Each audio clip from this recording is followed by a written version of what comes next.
Like کریں، subscribe کریں، ثواب کی نیت سے شیئر کریں۔ واقعہ کربلا تاریخ کا دردناک واقعہ ہے۔ یہ اقتدار کی جنگ نہیں تھی، اقدار کی جنگ تھی۔ دو شخصیتوں کی لڑائی نہیں تھی، دو نظریات کا ٹکراؤ تھا۔ یہ حق اور باطل کا معرکہ تھا۔ یزید ظلم کا استعارہ ہے، حسین ابن علی امن کی علامت ہے۔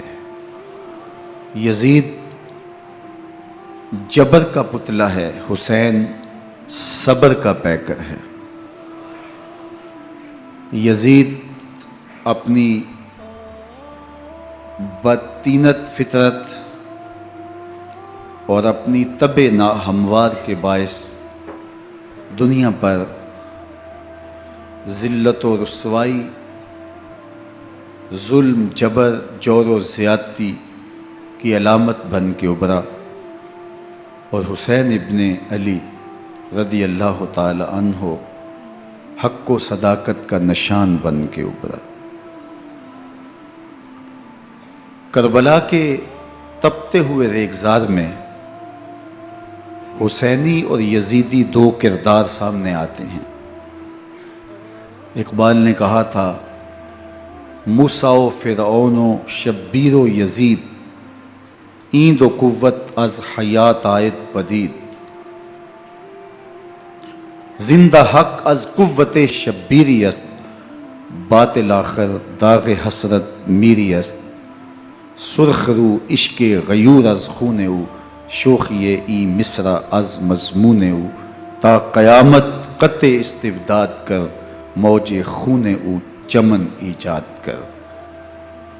یزید بہدل کی بیٹی محسون کا ناپاک بیٹا تھا، اور حسین محمد عربی کی بیٹی فاطمہ کا شہزادہ تھا۔ یزید دمشق کے اطراف میں سرجون اور جریر، اختل جیسے اوباشوں کے جھرمٹ میں پل کے جوان ہوا۔ حسین کے گھر کا دروازہ مسجد نبوی کے اندر کھلتا تھا۔ یزید نشے میں دھت ہو کر کے نمازیں چھوڑ دیتا تھا۔ حسین کی کربلا کے اندر بھی نماز تہجد قضا نہیں ہوئی۔ یزید ظلم کا دوسرا نام ہے، حسین امن کی علامت ہے۔ یزید نے زندگی میں ایک مرتبہ حج کیا اور شراب کے مٹکے ساتھ لے کے آیا، اور اختل اور دیگر گویوں اور مغنیوں کو اپنے ساتھ رکھا تاکہ سفر آسانی سے کٹے۔ حسین ابن علی نے 25 حج سواری ہونے کے باوجود پیدل کیے۔ یزید حج بیت اللہ کے بعد مدینہ المنورہ آیا اور شراب کی ایک مجلس بپا کی۔ حضرت امام حسین رضی اللہ تعالی عنہ جب وہاں پہنچے تو شراب کی پھیلی ہوئی بدبو کو محسوس کرتے ہوئے فرمایا، یہ بو کیسی ہے؟ تو نشے میں دھت یزید بولا، یہ شام میں بنتی ہے، اور ایک جام منگوایا اور اس کو پیتے ہوئے دوسرا جام حضرت امام حسین رضی اللہ تعالی عنہ کی طرف بڑھاتے ہوئے کہا، ابا عبداللہ لیجئے۔ تو حضرت امام حسین رضی اللہ تعالی عنہ نے فرمایا، میں اس کی طرف دیکھتا بھی نہیں ہوں، اور پھر وہ عشقی اشعار پڑھنے لگا۔ جب یزید کی شراب نوشی کا منظر امام حسین رضی اللہ تعالی عنہ اپنی آنکھوں سے دیکھ چکے تھے تو مجھے بتاؤ یزید کے ہاتھ پہ امام حسین کا پاک ہاتھ کیسے آتا؟ حضرت امام حسین رضی اللہ تعالی عنہ جس ماحول میں پلے تھے، جس ماحول میں پرورش پائی تھی، جس ماحول میں رہے تھے، وہ پاکیزہ اور تقدس مآب ماحول تھا۔ اور یزید کبھی اطراف دمشق میں، کبھی غوطہ میں، کبھی الخزرہ محل میں اور کبھی کہاں داد عیش دیتا رہا اور لہو و لعب کے اندر مصروف رہا، اور اس کی زندگی ان چیزوں سے عبارت تھی۔ وہ محرمات کو حلال قرار دیتا، شراب نوشی اس کی ہڈیوں میں رچی ہوئی تھی، اور شریعت بیضا کا مذاق اڑایا کرتا۔ اور حسین ابن علی رضی اللہ تعالی عنہ کی دوستیاں جن لوگوں سے تھی وہ عبداللہ ابن عباس تھے، عبداللہ ابن عمر تھے، حضرت عبد الرحمن بن ابو بکر رضی اللہ تعالی عنہ تھے۔ یزید تو جوا کھیلتا رہا، یزید تو قمار بازی کرتا رہا، یزید تو شراب نوشی کرتا رہا، اور حسین ابن علی مسجد نبوی کے منبر میں حضور کے پہلوؤں میں بیٹھتے رہے۔ زمانے نے وہ منظر دیکھا کہ سرخ رنگ کے جوڑے پہنے ہوئے حسنین کریمین حجرہ فاطمہ سے نکلتے ہیں، کم عمری کی وجہ سے کبھی گرتے ہیں کبھی سنبھلتے ہیں، اور آقا کریم خطبہ ارشاد کر رہے ہیں، خطبہ چھوڑ کے حضور نے شہزادوں کو اٹھا لیا۔ وہ منظر بھی زمانے نے دیکھا۔ حضرت عبداللہ بن شداد کہتے ہیں کہ حضور سجدے میں تھے اور سجدہ اتنا طویل ہو گیا، ہمیں لگا یا تو وحی کا نزول ہو رہا ہے یا پھر اللہ کا حکم آ گیا اور اللہ کے محبوب کی روح قبض کر لی گئی۔ لیکن میں نے جب نظریں اٹھا کے ننکیوں سے دیکھا تو کیا منظر تھا کہ حسین ابن علی حضور کی پشت پہ بیٹھے ہوئے اور میرے آقا سجدے کو طول دے رہے ہیں۔ اللہ اکبر! حسین کے لیے پیغمبر کے سجدوں کو طول دیا جا رہا ہے۔ حسین ابن علی کبھی منبر پہ حضور کی اطراف میں بیٹھتے ہیں، وہ منظر بھی دنیا نے دیکھا کہ حضور کے مبارک کندھوں پر حسین ابن علی بیٹھے ہیں اور حضور کی زلفوں کو پکڑا ہوا ہے۔ تو حضرت عمر رضی اللہ تعالیٰ عنہ دیکھ کے کہتے ہیں واہ واہ کیسی سواری میسر آئی حسین ابن علی کو۔ تو میرے آقا مسکرا کے کہتے ہیں عمر سواری دیکھتے ہو سوار بھی تو دیکھو۔ اللہ اکبر! حضرت اسامہ بن زید بن حارثہ رضی اللہ تعالیٰ عنہ فرماتے ہیں رات کا ایک پہر گزر گیا اور مجھے حضور سے کوئی کام تھا، میں آقا کریم کی خدمت میں حاضر ہوا، در دولت پہ دستک دی، حضور تشریف لائے تو چادر اوڑی تھی، بکل کی ہوئی تھی میرے حضور نے، تو میں نے اپنی حاجت کہی تو حضور نے میری حاجت پوری کر دی۔ لیکن ایک منظر میں نے دیکھا کہ حضور نے جو چادر کی بکل فرمائی تھی اس کے اطراف میں پہلوؤں میں ابھار تھے جس طرح اندر کوئی ہو۔ مجھ سے نہ رہا گیا، میں نے پوچھ لیا، میں نے کہا بندہ نواز چادر کے اندر کیا ہے؟ فَكَشَفَهُ، تو حضور نے چادر کو کھول دیا۔ فَإِذَا الْحَسَنُ وَالْحُسَيْنُ عَلَىٰ وَرِكَيْهِ، تو کہتے ہیں میں نے اپنی آنکھوں سے دیکھا ایک پہلو سے امام حسین لپٹے ہوئے تھے، ایک پہلو سے امام حسن لپٹے ہوئے تھے۔ فرمایا یہ میرے بیٹے ہیں، یہ میری بیٹی کے بیٹے ہیں، اے اللہ میں ان سے پیار کرتا ہوں، تو بھی ان سے پیار کر، جو ان سے پیار کرے اس سے بھی پیار کر۔ ان کی محبت کا درس دیا، ان کے پیار کا سبق پڑھایا، کہا ان سے پیار کرنے والا میرے سے پیار کرنے والا ہے، ان سے بغض رکھنے والا میرے سے بغض رکھنے والا ہے۔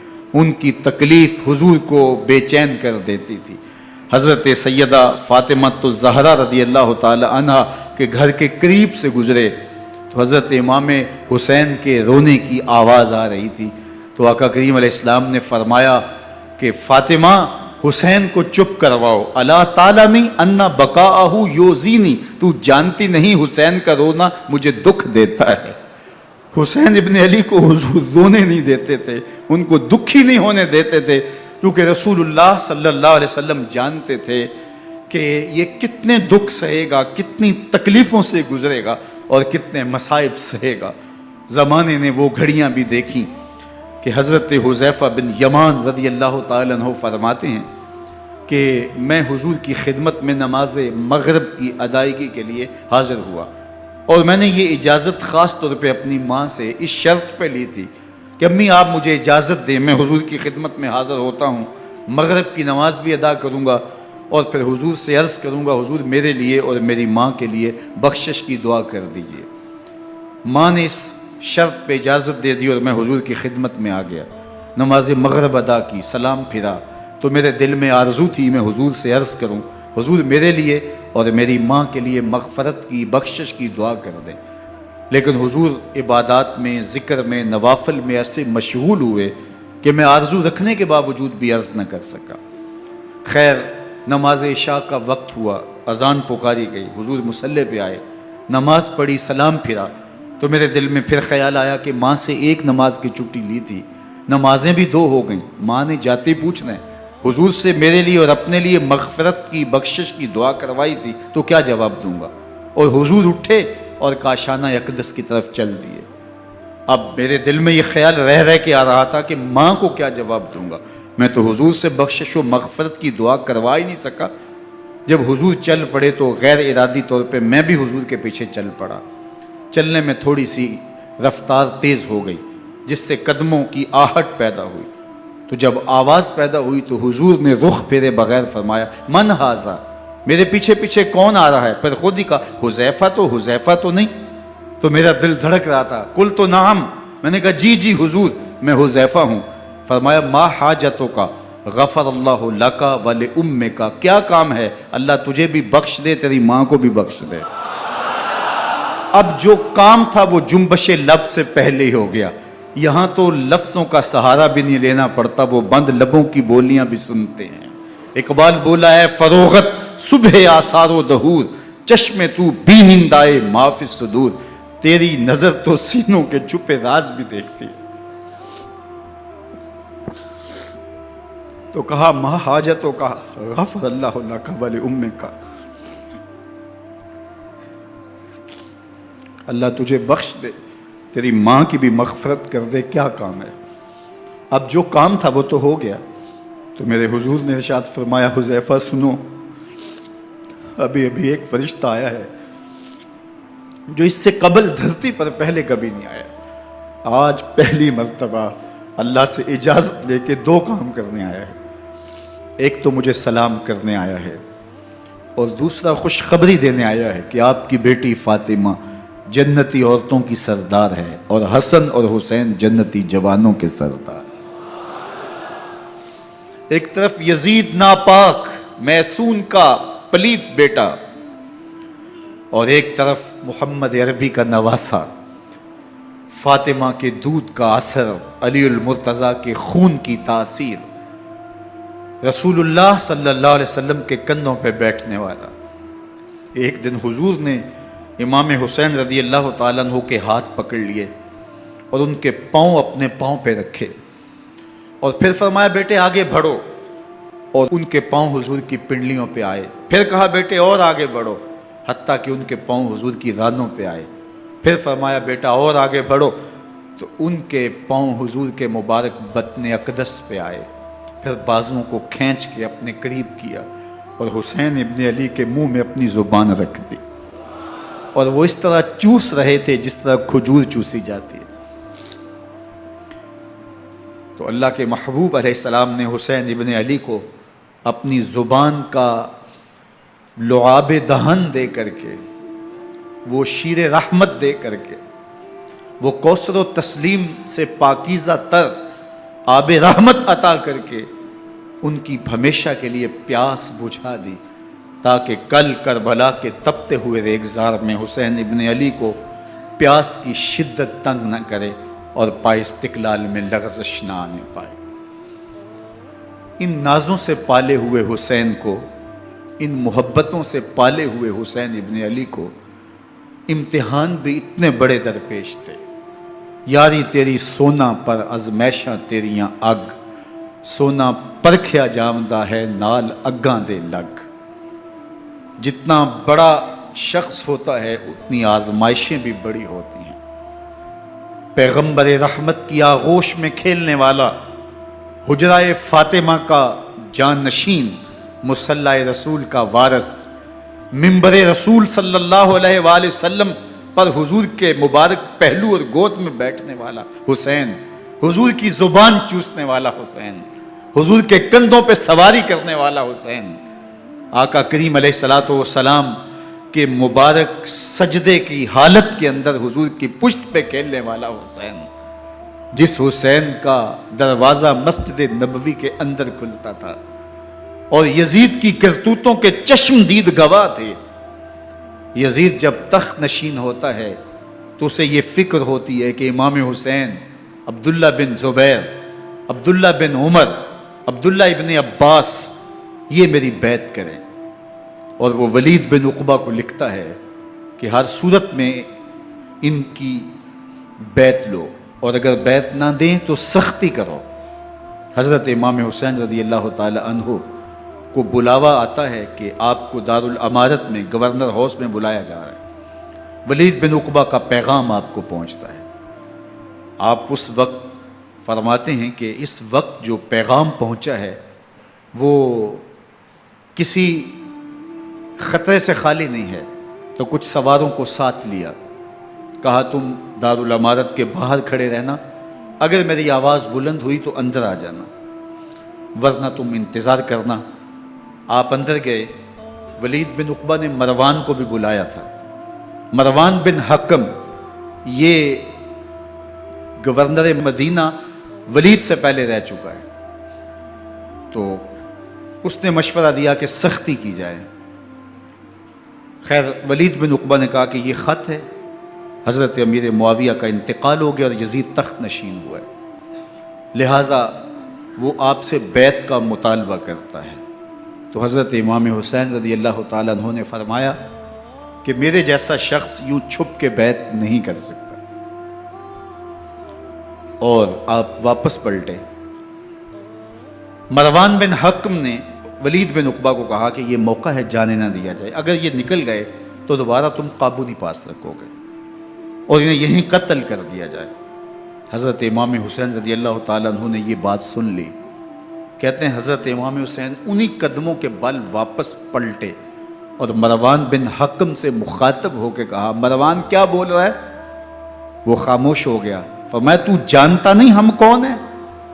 آنا حسین ابن علی ابن ابی طالب، میں حسین ہوں، میں علی کا بیٹا ہوں. ہمارے گھر میں قرآن اترتا رہا ہے، وحی کا نزول ہوتا رہا ہے، اور یزید فاسق ہے، فاجر ہے، مسلمانوں کا قاتل ہے اور شرابی ہے. میں ڈنکے کی چوٹ پہ یزید کی بیعت سے انکار کرتا ہوں. بس حیدری کچھار سے محمدی شیر نکل آیا ہے. اب اوسان خطا ہو گئے، راستہ چھوڑ دیا، واپس آئے. سیدہ زینب سے ملے، کہا مدینے کو چھوڑنا پڑے گا. کہا بھیا کیا ہوا؟ کہا یزید بیعت لینے پہ مصر ہے اور میں کسی صورت بھی بیعت نہیں کروں گا. رسول اللہ کا مدینہ ہمارے خون سے لالہ زار بنے گا. میں نہیں چاہتا کہ حضور کے شہر نور کی حرمت پامال ہو. دوستو وہ کیسا منظر ہوگا جب حسین ابن علی نے آخری حاضری حضور کے روضے پہ دی ہو. حاجی یا معتمر 10 دن کے لیے، 8 دن کے لیے، 20 دن کے لیے مدینہ المنورہ عارضی سکونت اختیار کرتا ہے اور حضور کے روضہ انور سے، اس شہر نور سے، ان گلیوں سے، ان بام و در سے ایسا مانوس ہو جاتا ہے کہ جب واپس پلٹ رہا ہوتا ہے ان دعاؤں کے ساتھ کہ دوبارہ آنا بھی نصیب ہو، اور اسے لگتا ہے کہ میں دوبارہ بھی بلایا جاؤں گا، لیکن اس کے باوجود شہر حبیب چھوڑنا قیامت سے کم نہیں ہوتا. اعظم چشتی مرحوم آخری بار جب حضور کے روضہ انور پہ گئے تو بیمار تھے، ویل چیئر پہ تھے. باب بقی سے باہر نکلے تو خادم سے کہا کہ میری ویل چیئر پیچھے سے کھینچو تاکہ میرا رخ روضہ انور کی طرف رہے. اور وہ پیچھے سے کھینچتا چلا جا رہا ہے. اور جب باب مکہ سے پیچھے جنت البقیع کے قریب سے گنبد خضرا نگاہوں سے اوجل ہونے لگا تو اعظم چشتی مرحوم نے کہا، جان بدن سے نکلتی ہے اعظم، جان بدن سے نکلتی ہے اعظم، کوئی آسان ہے مدینے سے جدا ہونا، کوئی آسان ہے مدینے سے جدا ہونا. یہ اس شخص کی کہانی ہے جو 10 دن، 5 دن، مہینہ، 2 ماہ وہاں رہتا ہے اور پھر اس شہر کو چھوڑ کے آنا اس کے لیے آسان نہیں ہوتا. اور مجھے بتاؤ کہ حسین جو پیدا مدینے میں ہوا، جس کے گھر کا دروازہ مسجد نبوی کے اندر کھلتا تھا، جو مسجد نبوی کے اندر پرورش پا کے جوان ہوتا ہے اور مدینے کی گلیوں میں کھیلتا رہا، اس حسین ابن علی کے لیے مدینہ چھوڑنا، اور پھر وہ اس بات کا علم اور شعور رکھتے تھے کہ یہ آخری بار حضور کے در پہ حاضری ہے، دوبارہ اس شہر نور میں نہیں آ سکوں گا، تو کیا قیامت ہوگی اور کیا منظر ہوگا. محمد بن حنفیہ کے علاوہ خاندان نبوت کے جتنے لوگ تھے ان سب نے شہر مدینہ کو الوداع کہا، اور رات کے موقع میں مدینہ المنورہ کو، مسجد نبوی کو چھوڑ کر کے مکہ کی جانب عازم سفر ہوئے. 3 شعبان المعظم کو مکہ المکرمہ پہنچتے ہیں. ادھر کوفیوں کے خطوط آنے شروع ہو جاتے ہیں. حضرت امام حسین رضی اللہ تعالیٰ عنہ مسلم بن عقیل رضی اللہ تعالیٰ عنہ کو صورتحال معلوم کرنے کے لیے بھیج دیتے ہیں. 40,000 کوفی آپ کے ہاتھ پہ بیعت کر لیتے ہیں. ادھر 25 پیدل حج کرنے والے حضرت امام حسین 8 ذی الحج کو احرام باندھتے ہیں، لیکن آپ کو پتہ چلتا ہے کہ حاجیوں کے روپ میں قاتل چھپا دیے گئے، تو آپ اس احرام کو حج کی بجائے عمرے میں بدلتے ہیں اور کوفے کی جانب عازم سفر ہوتے ہیں. کائنات والو، ذرا سینے پہ ہاتھ رکھ کے دیکھو کہ یہ کتنا مشکل مرحلہ تھا. اس دین کی آبرو کو بچانے کے لیے حضرت امام حسین رضی اللہ تعالیٰ عنہ نے کتنا بڑا قدم اٹھایا. آپ کے بہیخہ، دوست، احباب عبداللہ بن عمر یہ سارے روکتے ہیں. عبداللہ بن عباس کہتے ہیں حضرت نہ جائیے. الکوفی لا یوفی، کوفی کبھی وفا نہیں کرتے. آپ کے والد کو وہاں شہید کیا گیا، لیکن آپ ایک فرض کو نبھانے جا رہے ہیں. میرے غم گسارو، میرے مہربانوں، نہ روکو مجھ کو جانے دو، مجھے نانے کے دی کی ڈوبتی کشتی بچانے دو. میں جاتا ہوں کہ دنیا پر وفا کا نام رہ جائے، میں رہوں نہ رہوں پر عظمت اسلام رہ جائے. میں نہیں جاتا تو نبی کے گھر کی آن جاتی ہے، میں نہیں جاتا تو نبی کے گھر کی آن جاتی ہے. تمہارا دین جاتا ہے، میری غیرت ایمان جاتی ہے. حضرت امام حسین یہاں سے چلتے ہیں، ابھی راستے میں ہی پہنچتے ہیں کہ یہ خبر آتی ہے کہ کوفے والوں نے بے وفائی کر دی. حضرت مسلم بن عقیل رضی اللہ تعالیٰ عنہ کو شہید کر دیا گیا. نعمان بن بشیر معزول کر دیے گئے.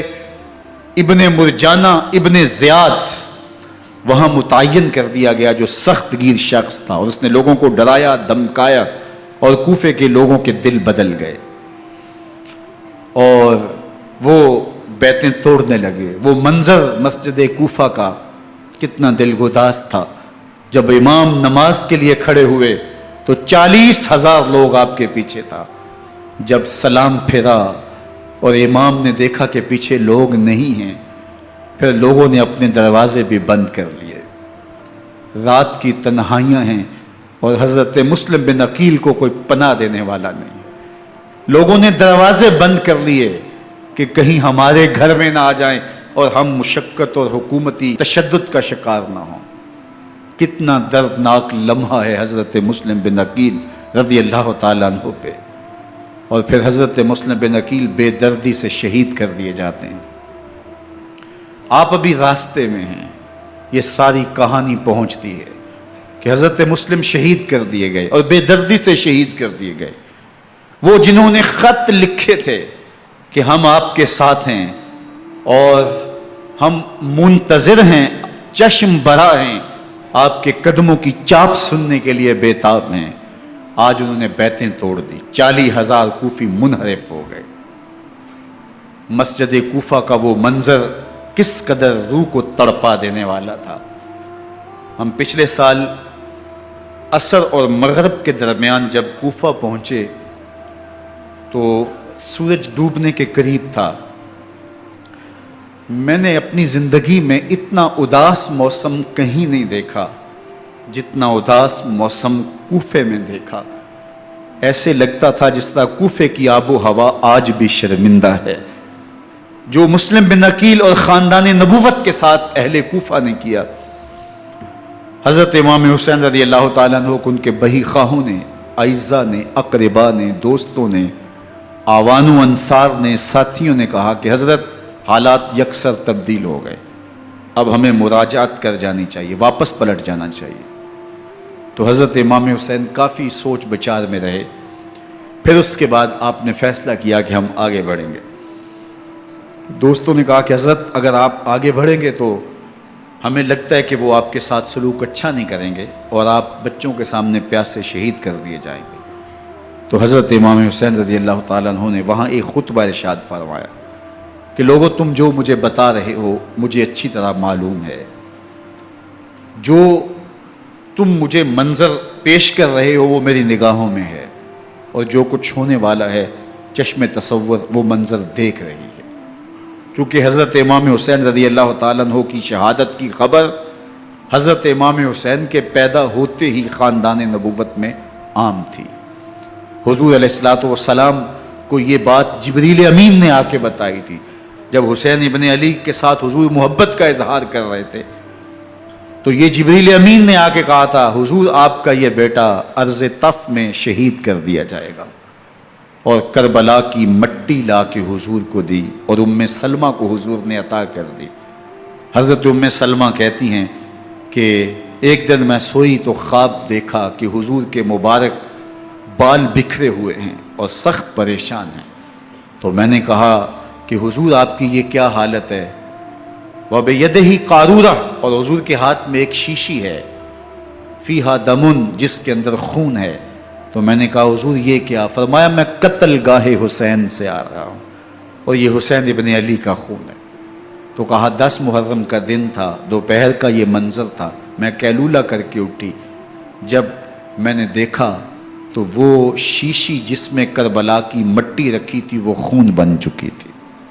تو یہ خبر پہلے دی گئی تھی، یہ بتا دیا گیا تھا. فرمایا میرے دوستو جو تم مجھے بتاتے ہو میں اس سے بے خبر نہیں ہوں، یہ سب کچھ ہونے والا ہے، لیکن اس کے باوجود میں کیوں جا رہا ہوں؟ تو آپ کا ایک تاریخ ساز جملہ ہے جو کربلا کے فلسفے کو ہمارے سامنے رکھتا ہے کہ یہ اتنا بڑا امتحان کیوں دیا. حضرت امام حسین رضی اللہ تعالیٰ عنہ نے فرمایا وَلَكُمْ فِيَّ أُسْوَةٌ، میں اس لیے جا رہا ہوں قیامت تک ظلم، جبر اور ناانصافی کے خلاف کھڑے ہونے والوں کے لیے کوئی نمونہ تو ہو. میری زندگی قیامت تک ظلم، جبر اور استحصالی نظام کے خلاف کھڑے ہونے والوں کے لیے نمونہ ہے. تو حضرت امام حسین رضی اللہ تعالیٰ عنہ نے حق اور باطل کے درمیان ایک سرخ لکیر کھینچ دی اپنے خون سے.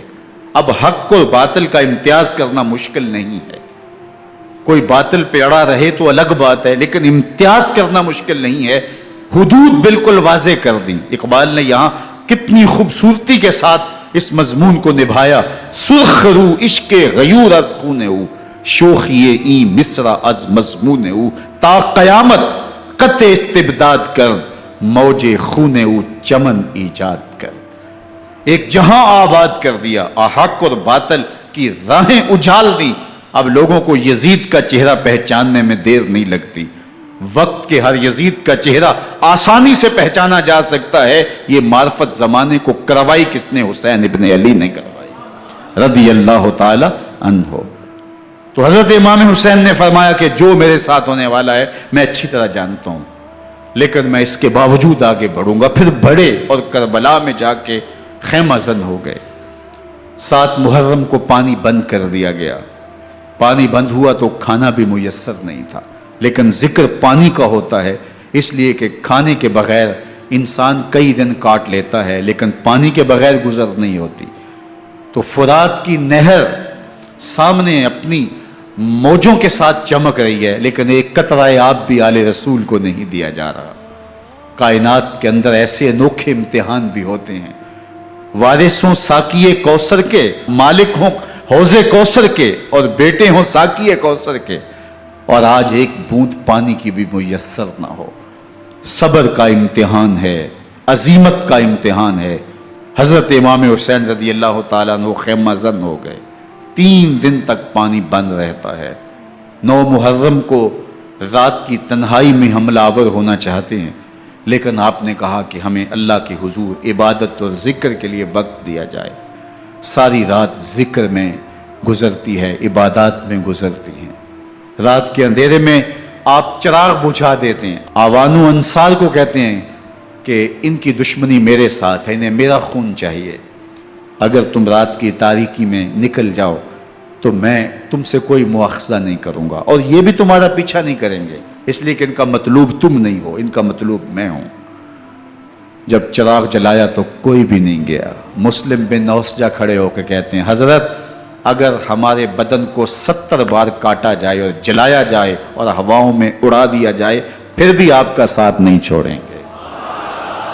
70 سال کے بوڑھے ہیں حبیب بن مظاہر، کہتے ہیں حضرت آپ کو چھوڑ کے جائیں کہاں، آپ کو چھوڑ کے جائیں کہاں، کوئی ساتھ چھوڑنے کے لیے تیار نہیں ہے۔ پیاس ہے، سخت گرمی ہے، کربلا کا ماحول ہے، 72 افراد اور خاندان کی خواتین میدان کربلا میں خیمہ زن ہیں۔ دوسری طرف لشکر اعداء اشقیا 22,000 کی تعداد میں مقابلے میں، ایک روایت 30,000 کی ہے۔ ان صرف 72 پیاسے لوگوں کے لیے اتنے لوگوں کو جمع کرنے کا مقصد خوف زدہ کرنا تھا۔ شرط ہے کہ یزید کی بیعت کر لیں، محاصرے توڑ دیں گے، پانی دستیاب ہوگا، اعزاز و اکرام سے نوازا جائے گا، خزانوں کے منہ کھول دیے جائیں گے۔ لیکن حسین ابن علی کہتے تھے سب کچھ لٹ جائے گا، باطل کے ہاتھ پہ ہاتھ نہیں رکھوں گا۔ اللہ اکبر۔ اب صبح طلوع ہوتی ہے، عاشور کا دن چڑھتا ہے، سورج اپنی پوری تمازت کے ساتھ گرمی برسا رہا ہے۔ آج خاندان نبوت کا امتحان زمانے نے دیکھنا ہے۔ رسول اللہ کا لعاب چوسنے والا اس کے صبر کا آج امتحان ہے، حضور کے کندھوں پہ کھیلنے والے حسین کا آج امتحان ہے۔ اللہ اکبر۔ حسین ابن علی تمام حجت کرتے ہیں میں نے تمہارا کچھ نہیں بگاڑا، میں نے کسی کا خون نہیں کیا، میں نے کوئی زیادتی نہیں کی، تم کیوں میرے قتل کے در پہ ہو؟ تم جانتے نہیں میں کون ہوں؟ میں تمہارے نبی کا نواسا ہوں، رسول اللہ صلی اللہ علیہ وآلہ وسلم کے کندھوں پہ کھیلتا رہا ہوں، حضور کا لعاب چوستا رہا ہوں، اور میں بوسہ گاہے رسول صلی اللہ علیہ وآلہ وسلم ہوں۔ لیکن ان اشقیاء کے دل پر کوئی چیز اثر انداز نہیں ہوتی۔ ایک ہور ہے، اللہ اس کے دل میں نرمی ڈالتا ہے۔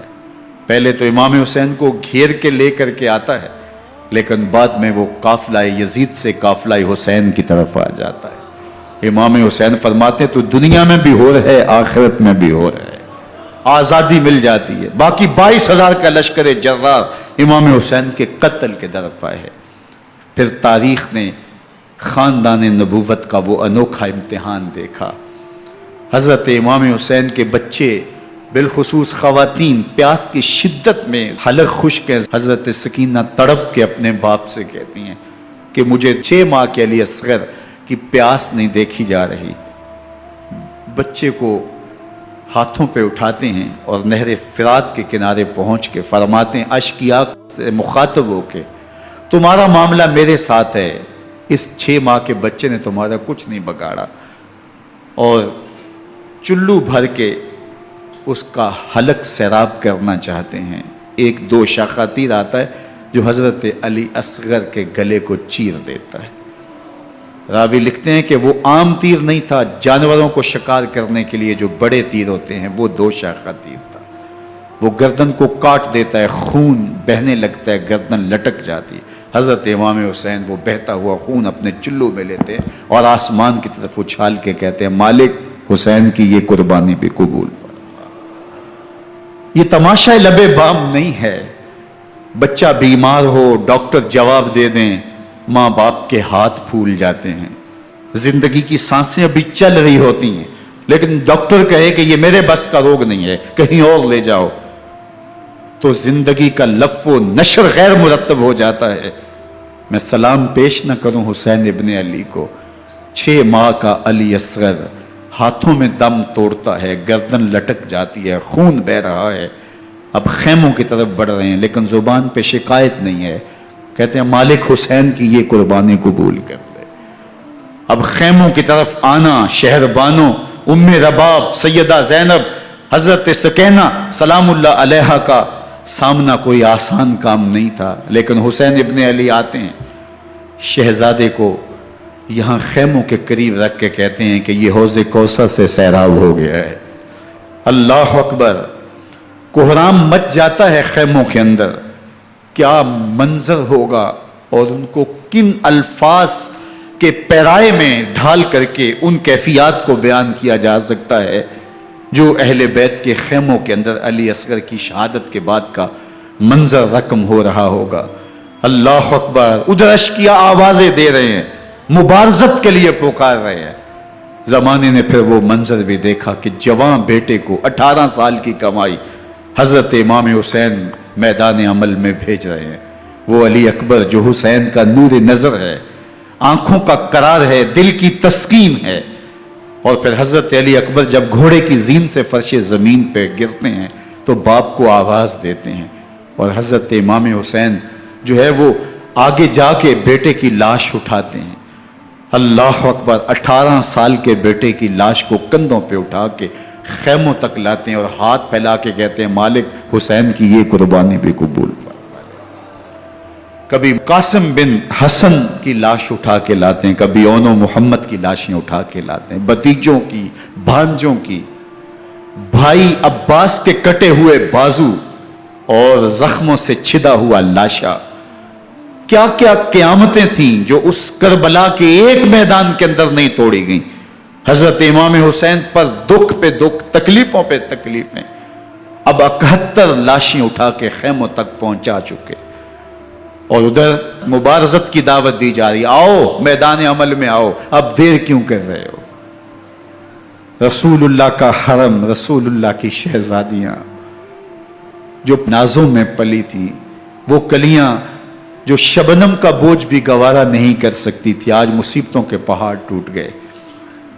حضرت امام حسین کبھی شہربانوں کو، کبھی ام رباب کو دلاسا دیتے ہیں، کبھی حضرت زینب کو کہتے ہیں۔ حضرت زینب کربلا کے اس میدان کے اندر بڑے حوصلے کے ساتھ اپنے بھائی کے ساتھ کھڑی رہی، اپنے 2 بیٹے راہ خدا میں پیش کیے، ان کی لاشیں وصول کی، لیکن زینب جس جرأت کے ساتھ، جس پامردی کے ساتھ اس سارے منظر کو حوصلے کے ساتھ سہتی رہی، وہ یقیناً حوصلہ سیدہ زینب سلام اللہ علیہا کا ہی ہے۔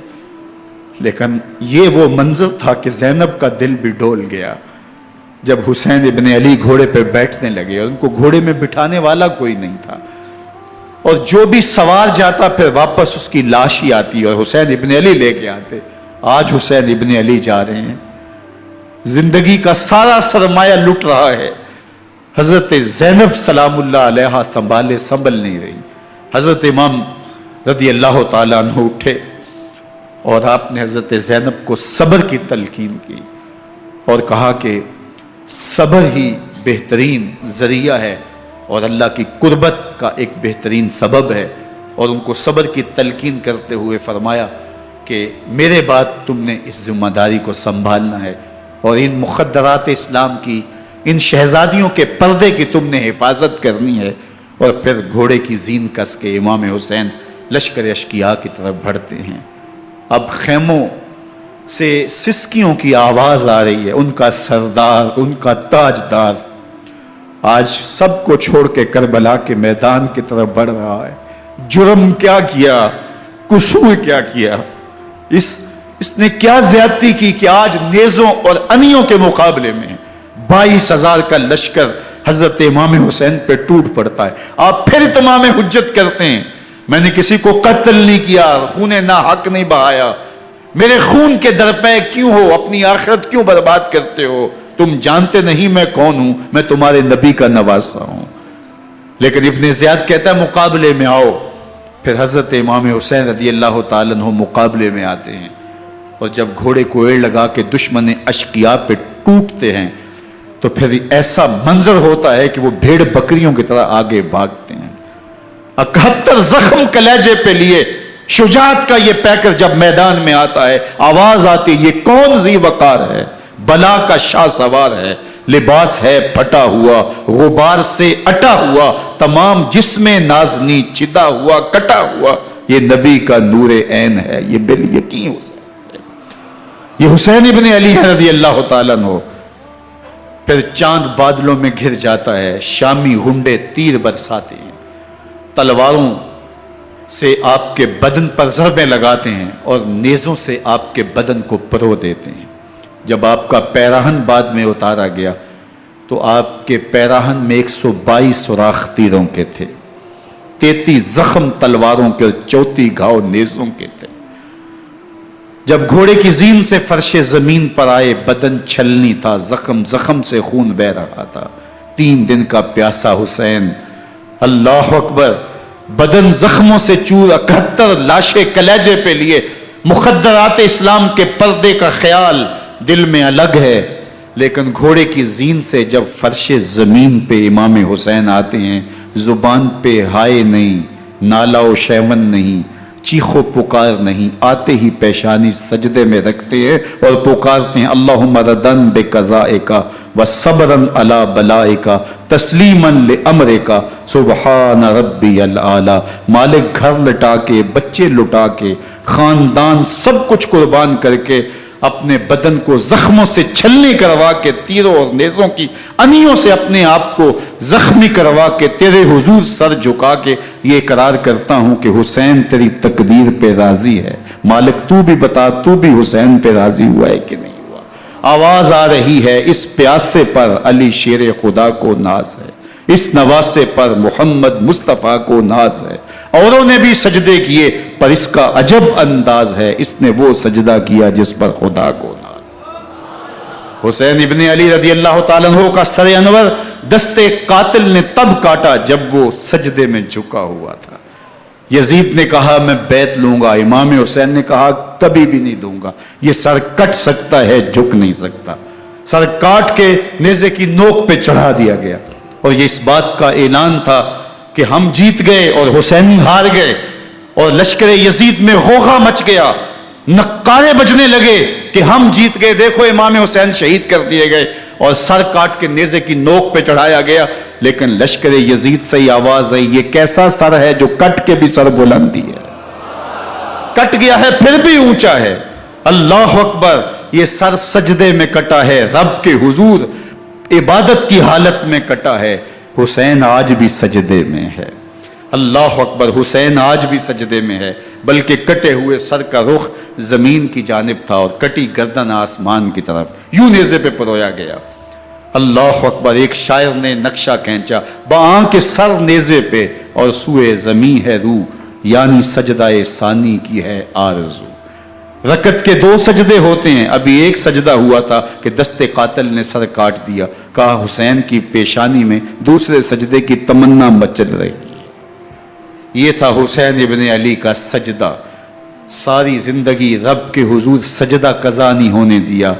آج پانی نہیں ہے، اللہ اکبر، آج تیمم کر لیتے ہیں، آج اپنے خون کو اوڑ کر کے حسین نے اپنی پیشانی اپنے مالک کے حضور جھکا کر کے عظیمت کی وہ انوکھی داستان رقم کر دی کہ صدیاں گزرنے کے باوجود بھی ان کی یادوں کے چراغ روشن ہیں۔ جب حضرت امام حسین اور دوسرے آیان و انصار کو شہید کر دیا گیا تو ان کے سر نیزوں کی نوک پہ چڑھا دیے گئے۔ حضرت امام حسین کا کٹا ہوا سر اور باقی 71 افراد کے کٹے ہوئے سر نیزوں کی نوک پہ، اور 10 سواروں کو ابن سعد نے کہا کہ ان کو رون دو، اور گھوڑوں کی ٹاپوں تلے حضرت امام حسین رضی اللہ تعالیٰ عنہ اور ان کے آوان و انصار کو جو ہے وہ روندا گیا، حتیٰ کہ ان کی استخوان مبارک، ان کی ہڈیاں بھی چور چور ہو گئیں۔ روننے سے قبل ان کا لباس اتار لیا، ان کے کپڑے اتار لیے گئے۔ اللہ اکبر، کیسی دردناک گھڑیاں تھیں۔ یزید کا صرف یہی بد کرداری کا مرحلہ نہیں تھا، اس کربلا کے صحرا کے اندر یزید نے جس طرح امام حسین رضی اللہ تعالیٰ عنہ کو شہید کیا اور حضرت امام حسین کے خاندان کو شہید کیا، جب مدینہ المنورہ پر یزید نے مسلم بن عقبہ کو مقرر کیا جس کو بزرگوں نے مصرف بن عقبہ کہا ہے، تو اس کو کہا 3 دن تک مدینے کا حرم تمہارے لیے حلال ہوگا، جو چاہو تم کرنا، اور شامی فوجوں کو اجازت ہوگی۔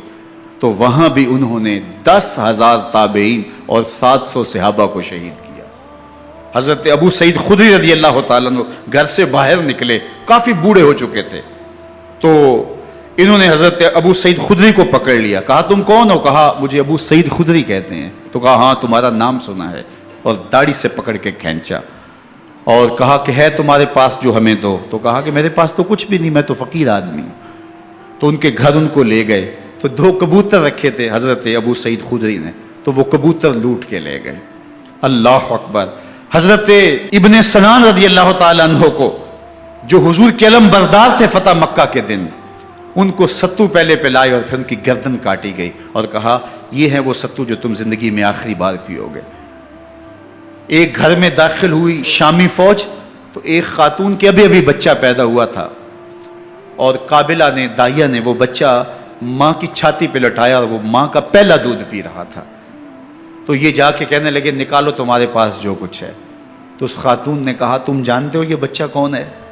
تو انہوں نے کہا ہم نہیں جانتے۔ کہا یہ حضرت ابن ابی کبشہ انماری رضی اللہ تعالیٰ عنہ کا بچہ ہے، اور یہ وہ صحابی ہیں کہ جو بیت الشجرہ کے موقع پہ حضور کے ہاتھ پہ بیعت کرتے ہیں۔ انہوں نے اس چیز کا لحاظ نہ کیا کہ جو کچھ ہے وہ ہمیں دو، ورنہ تیرے بچے کو نہیں چھوڑیں گے۔ تو ماں بچے سے مخاطب ہو کے کہتی ہے، ابھی بچہ پیدا ہوا ہے اور ماں سے پہلا دودھ پی رہے، کہ بیٹے اگر میرے پاس کچھ ہوتا، وہ قیمتی سے قیمتی چیز بھی ہوتی، تیری جان کے لیے قربان کرتی، لیکن اس وقت میرے پاس کچھ ہے نہیں۔ تو ایک شکی آگے بڑھا اور بچے کو ایک ٹانگ سے پکڑ کے کھینچ کے دیوار کے ساتھ پٹک کے مارا، جس سے دماغ کا بھیجا نکل گیا۔ کیا کیا زیادتیاں نہیں کی۔ 700 صحابہ حرہ کے واقعہ میں شہید کیے یزید نے، اور 10,000 تابعین شہید کیے۔ مسجد نبوی میں ممبر رسول کے ساتھ گھوڑے باندھے، اور وہ ممبر رسول اور مصلی رسول کے قریب لید کرتے رہے۔ حضرت سید عبد المسیب فرماتے ہیں میں نابینا تھا اور حضور کے روضہ انور کے پاس بیٹھا تھا، اور یزید کے سپاہی آتے، جو بھی مسجد میں نظر آتا پکڑ کے لے جاتے، مجھے نابینا سمجھ کے چھوڑ دیتے، لیکن میں پریشان تھا کہ ظہر کا وقت ہوگا، عصر کا وقت ہوگا، مغرب عشاء کا وقت ہوگا، نہ اذان، نہ اقامت، نہ جماعت، تو کیسے مجھے پتہ چلے گا کہ نماز کا وقت ہو گیا، اور کیسی میری نمازوں کا کیا بنے گا؟ میں اس فکر میں بیٹھا تھا۔ لم ازل اسمع الاذان والاقامت من قبر رسول اللہ صلی اللہ علیہ وآلہ وسلم۔ فرماتے ہیں جب بھی پھر نماز کا وقت آیا، گنبد خضرا سے اذان کی بھی آواز آئی، اقامت کی بھی آواز آئی۔ 3 دن تک مسجد نبوی کے اندر گھوڑے بندے رہے، اور مدینہ کی حرمت پامال کی۔ مدینہ کے گھروں کے اندر یہ بدکماش داخل ہوئے، اور جو بدکاریاں انہوں نے کی، کلیجہ منہ کو آتا ہے۔ 1002 شیزائیں ان بدکاروں کی بدکاریوں کی وجہ سے کنواری حالت کے اندر حاملہ ہوئی۔ 3 دن تک مدینے کا حرم انہوں نے پامال کیا، اور پھر مکہ المکرمہ میں کعبہ اللہ پر گولے برسائے، اور کعبہ کا غلاف جل گیا۔ وہ تو یزید مر گیا، اور حضرت عبداللہ ابن زبیر رضی اللہ تعالیٰ عنہ نے اپنی خلافت کا اعلان کیا۔ یزید کے یہ کرتوت تھے، ادھر اہل مدینہ کو ستایا، ادھر اہل مکہ کو ستایا، اور رسول اللہ صلی اللہ علیہ وسلم کے خانوادے کی بے حرمتی اور توہین کی۔ نہ صرف انہیں قتل کیا گیا، ان کی لاشوں پہ گھوڑے دوڑائے۔ ابن سعد اور شمر جو ہے وہ خیموں میں داخل ہوا، اور مخدرات اسلام کی چادریں چھیننے کی کوشش کی۔ حضرت زینب سلام اللہ علیہ نے مخاطب ہو کے کہا ہمارے چہرے کے رکھوالے چلے گئے ہیں، ظالم تو خیال نہیں کرتا ہم رسول اللہ کی بیٹیاں ہیں۔ حضرت شہربانو، حضرت زین العابدین اور حضرت زینب سلام اللہ علیہ، ان تینوں کو ایک اونٹ پہ باندھا گیا، اور باقی اونٹوں پہ باقی سادات کو، حضور کی شہزادیوں کو باندھا گیا، رسیوں میں جکڑا گیا، اور اونٹوں پہ باندھ کر کے کوفے کی جانب آگے آگے شہیدوں کے سر چل رہے ہیں، اور پیچھے یہ قافلہ چل رہا ہے۔ اور جب یہ قافلہ وہاں سے گزرا جہاں لاشیں پڑی تھی، امام زین العابدین 14 سال کے تھے اور بیمار تھے، اور ان کا حوصلہ نہ ہوا، وہاں غشی ان کے اوپر آنے لگی، اور وہ منظر ابن کثیر نے، باقی لوگوں سب نے لکھا ہے کہ پھر جب ان کی یہ حالت ہوئی تو پھر سیدہ زینب سلام اللہ علیہ جنہوں نے ابھی تک بڑے حوصلے کے ساتھ ساری مشکلات کا مقابلہ کیا تھا، اب ان کے بندھن ٹوٹ گئے اور آنکھوں سے آنسو بہنے لگے، اور سیدہ زینب نے امام حسین رضی اللہ تعالیٰ عنہ کی لاش پہ کھڑے ہو کے، اور وہ روندی ہوئی لاش، ٹوٹی ہوئی ہڈیاں، اور وہ بریکا بدن، کٹا ہوا سر نیزے کی نوک پہ، اور لاش یہ پڑی ہے، تو حضرت سیدہ زینب نے مدینے کی طرف منہ کر کے جو ہے وہ حضور سے فریاد کی، یا محمد آہو، یا محمد آہو، ھذا حسین بالآراء مزمل بالدماء، یا محمد آہو بناتوں کا سبایا۔ یا رسول اللہ، اے پیارے آقا، یا جدہ ہو، اے ہمارے نانا محترم، یہ دیکھیے آپ کا حسین پڑا ہوا ہے، بدن سے کپڑے اتار لیے گئے، خاک ہوائیں اڑا رہی ہیں، اور اس کے اوپر چادر جو ہے وہ مٹی کی پڑ گئی ہے، حضور آپ کی اولاد کاٹ دی گئی، اور پھر کہا بناتوں کا سبایا، حضور دیکھیے آپ کی بیٹیوں کے ہاتھ باندھ دیے گئے ہیں، اونٹوں پہ کس دیا گیا ہے، سر شہیدہ آگے آگے چل رہے ہیں، اور حضرت سیدنا امام حسین کا آگے آگے سر ہے۔ راستے کے اندر ایک جگہ آئی، رات گزری اور ان کو اتارا گیا، رات کا موقع تھا، ایک خاتون آئی اور اس نے کوئی کھانا پیش کیا ان کو، اور کہا کہ میں کسی زمانے میں حضرت سیدہ فاطمہ تو زہرا کی نوکری کیا کرتی تھی، ان کی لونڈی تھی، ان کی کنیز تھی، اور آج مجھے پتا چلا کہ آپ لوگ گزر رہے ہیں، تو میں نے کہا کہ میں اپنی مخدومہ کے خاندان کی خدمت کروں، اور پھر اس نے کہا کہ اس وقت سیدہ کی گود میں ایک 6-7 ماہ کی بچی تھی جس کو زینب کہا کرتے تھے، تو سیدہ زینب نے کہا کہ اماں اگر پہچانتی ہو تو وہ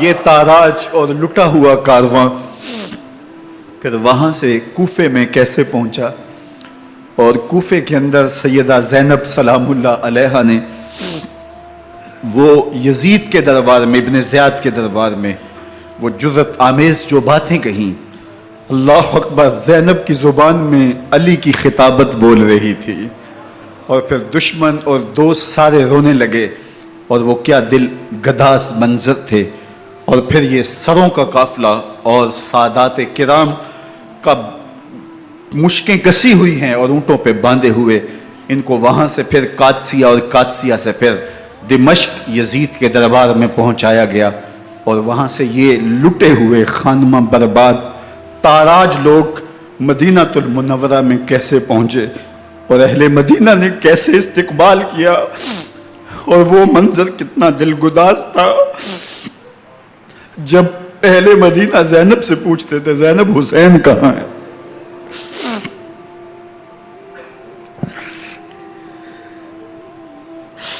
بے مروت بے وفا تیرا بھی کیا افسانہ ہے، جس نے اپنی ہی شمع کو گل کیا تو وہ پروانہ ہے، اپنے پیغمبر کے شہزادوں کو اور اپنے پیغمبر کی شہزادیوں کو جو دکھ اس امت نے دیے، یہ کائنات کی ایک انوکھی داستان ہے۔ اللہ ہمیں اسوہ شبیری پہ عمل کی توفیق عطا کرے اور ان کے نقوش پاک کی برکتیں دے، اہل بیت کی محبت ہماری روحوں میں جذب کر دے، اور جس عظیمت کے ساتھ، جس حوصلے کے ساتھ انہوں نے دکھوں کو جھیلا، جو دہکتی آگ کے شعلوں پہ سویا وہ حسین، جو جواں بیٹے کی میت پر نہ رویا وہ حسین، جس نے سب کچھ کھو کے کچھ نہ کھویا وہ حسین، مرتبہ اسلام کا جس نے دوبالا کر دیا، خون نے جس کے دو عالم میں اجالا کر دیا، جو کہ سوزے غم کو سانچے میں خوشی کے ڈھال کے مسکرایا موت کی آنکھوں میں آنکھیں ڈال کے، اے حسین ابن علی تم پر سلام، نازش آل نبی تم پر سلام۔ ذرا میرے ساتھ یہ پڑھ لیجئے، اے حسین ابن علی تم پر سلام، نازش آل نبی تم پر سلام، تم پہ لاکھوں رحمتیں لاکھوں سلام، اے شہیدان محبت کے امام، لالا گوں لالا بدن لالا کفن، اے چمن اندر چمن اندر چمن، زندگی ہی زندگی تیری حیات، اے حیات اندر حیات، افتخار ملت بیضا ہے تو، رب کعبہ کی قسم یکتا ہے تو، فخر کا دل میں دریچہ باز کرنا چاہیے، جن کا تو آقا ہے ان کو ناز کرنا چاہیے۔